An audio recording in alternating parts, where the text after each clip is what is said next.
in Asia in fintech, what is happening is generations ahead of what we have here in Europe.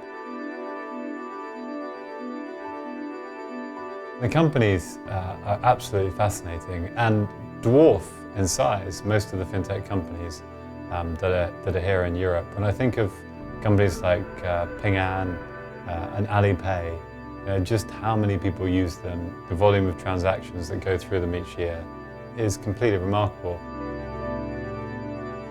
In Asia, everything can be done pretty instantly through technology. So the lending company, the fintech company, can work with the telephone company to access your SIM data, your messaging data. You just have to download the app and give it permission.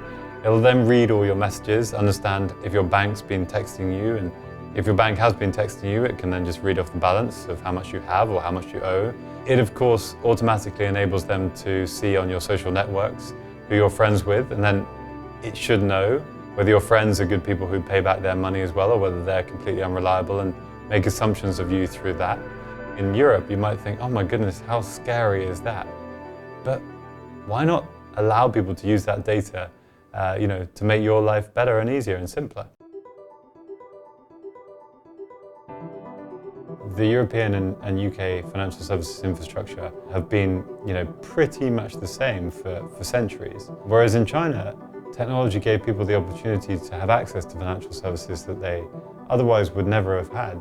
Interestingly, one of the takeaways I've had from living in Asia is I think that hardware changes in fintech may be more applicable for moving from continent to continent than software changes. If we think about software changes, they really are oftentimes dependent on the culture of the user and the culture of the provider. Whereas with hardware, let's take the simple example of paying with your phone, for example, loading up a virtual bank account. That's really easy to transport. So the more that these businesses that can actually adapt on the hardware side, that's an easier, smoother transition to go global.